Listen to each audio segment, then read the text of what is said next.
Hello everyone. Welcome back to the channel. Today we are breaking down a development in the war between Ukraine and Russia that has sent shockwaves across military circles worldwide.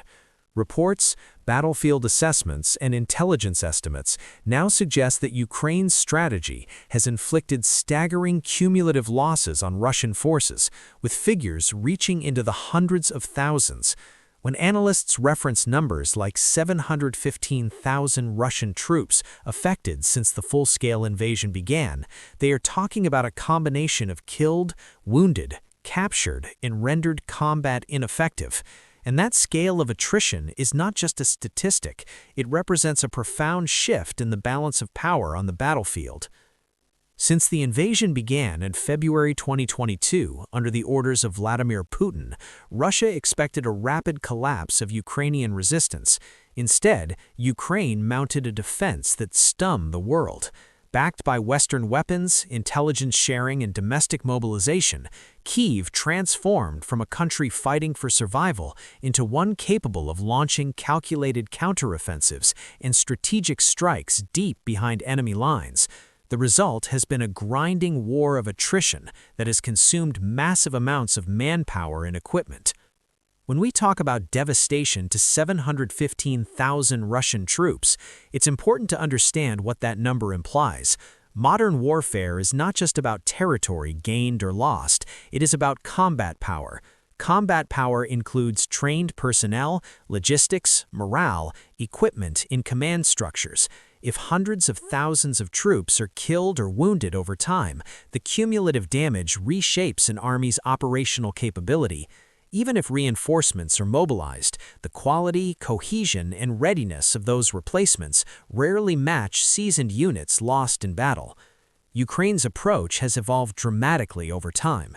In the early months, it focused on defensive warfare, ambush tactics, and halting Russian armored columns near major cities. Portable anti-tank systems devastated advancing Russian formations. Later, Ukraine transitioned to more sophisticated operations, using Western-supplied precision artillery and long-range missile systems to strike command posts, ammunition depots, and supply hubs far behind the front lines. One major turning point was Ukraine's integration of long-range strike capabilities, including systems provided by the United States and European allies. Precision-guided rockets allowed Ukrainian forces to target high-value assets rather than just frontline troops. By systematically degrading supply chains and command nodes, Ukraine forced Russian units into logistical crises, leaving them undersupplied and vulnerable. In addition to artillery, drones have played a revolutionary role. Both reconnaissance and attack drones have enabled Ukrainian forces to monitor enemy movements in real time. Small quadcopters adapted for battlefield use can identify targets within minutes. Larger strike drones have targeted fuel depots and air bases hundreds of kilometers from the front lines. The psychological impact of persistent drone surveillance cannot be overstated. Soldiers operating under constant observation face stress levels that erode morale and effectiveness. Another factor contributing to massive Russian losses has been repeated large-scale offensives in heavily fortified areas. Cities and towns in eastern Ukraine became grinding battle zones. Urban warfare typically favors defenders, and Ukraine leveraged prepared positions, trench networks, and layered defensive systems to exact heavy tolls on attacking forces. Russian attempts to overwhelm positions with waves of infantry often resulted in devastating casualties. The role of Western intelligence has also been significant. Real-time satellite imagery and signals intelligence have enhanced Ukraine's ability to anticipate Russian maneuvers. When troop concentrations gather for offensives, precision strikes often follow. This cycle of detection and destruction has steadily chipped away at Russian combat strength. Beyond the battlefield, sanctions have indirectly amplified the impact. Economic pressure has complicated Russia's ability to replace advanced equipment.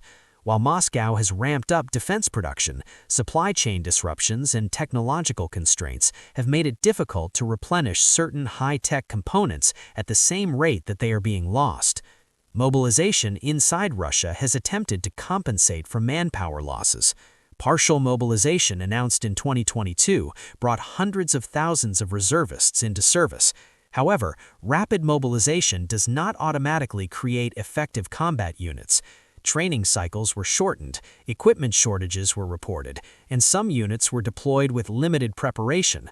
High casualty rates among these formations further strained morale back home. Ukraine's strategy has also included strikes into Crimea and other strategically vital areas. Targeting naval assets and air defense systems has forced Russia to reposition critical equipment.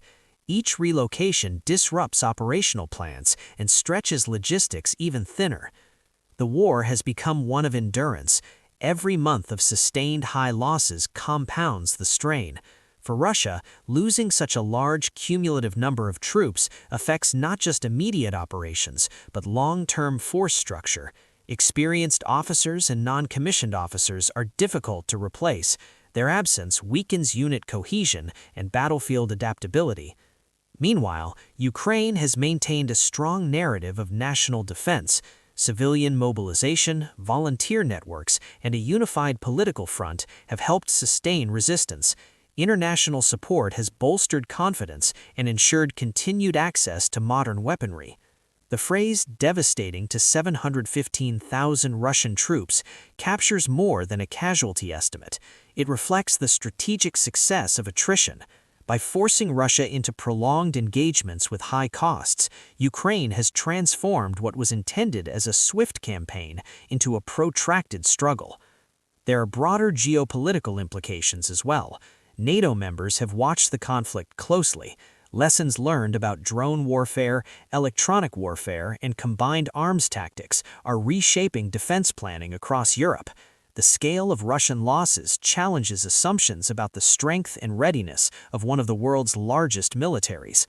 On the battlefield, artillery duels remain intense. However, the introduction of precision-guided munitions has shifted effectiveness. Instead of saturating areas with indiscriminate fire, targeted strikes eliminate specific assets with fewer rounds. This efficiency multiplies impact. Air defense has also been critical. By limiting Russian air superiority, Ukraine has prevented widespread aerial dominance. Surface-to-air missile systems have denied Russia uncontested control of the skies, forcing aircraft to operate cautiously and at lower effectiveness. Electronic warfare has added another layer. Jamming communications and disrupting drone feeds complicates coordination. Both sides constantly adapt, but Ukraine's agility in integrating Western technology has provided advantages at key moments. Morale plays an underappreciated role. Sustained heavy losses can erode willingness to advance. Reports of units refusing orders or retreating under fire highlight the human dimension of warfare. Numbers like 715,000 are not abstract. They represent individuals whose absence reverberates through families and communities. Ukraine's counteroffensives, though costly, have demonstrated operational creativity. Coordinated assaults combining infantry, armor, engineering units, and long-range fires show an army that has learned rapidly under fire. Each successful penetration forces Russia to divert reserves, further stretching manpower. The industrial aspect of the war is equally important. Ammunition production, drone manufacturing, and repair facilities determine sustainability. Ukraine has built domestic production capacity while receiving foreign assistance, creating a resilient supply network. Winter campaigns have introduced additional challenges. Harsh conditions test equipment and soldiers alike. Yet Ukraine has leveraged seasonal changes to conduct surprise operations when adversaries expected stagnation. As casualty figures accumulate, political ramifications grow. Domestic perceptions inside Russia are influenced by state media narratives, but the tangible impact of loss cannot be completely concealed. Mobilization waves have sparked emigration and public anxiety. The strategic calculus for Moscow becomes increasingly complex. Continuing the war at such high cost demands justification. At the same time, withdrawing without achieving objectives carries its own risks. For Ukraine, the challenge is sustaining momentum. High attrition affects both sides. Maintaining international support and ensuring continuous training and resupply remain essential.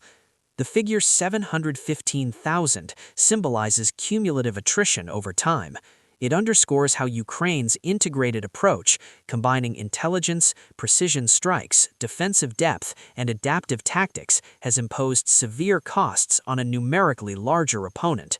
The conflict continues to evolve, technology cycles shorten, drone swarms, autonomous systems, and improved countermeasures may shape the next phase. Both sides race to innovate. Ultimately, the devastation inflicted reflects resilience and strategic patience. What began as a defensive struggle has become a demonstration of how a determined nation can blunt and degrade a larger invading force through sustained resistance. The human toll remains immense. Every statistic carries profound consequences. The war's outcome will depend not only on numbers, but on political will, economic endurance, and battlefield innovation. As we assess developments, one thing is clear: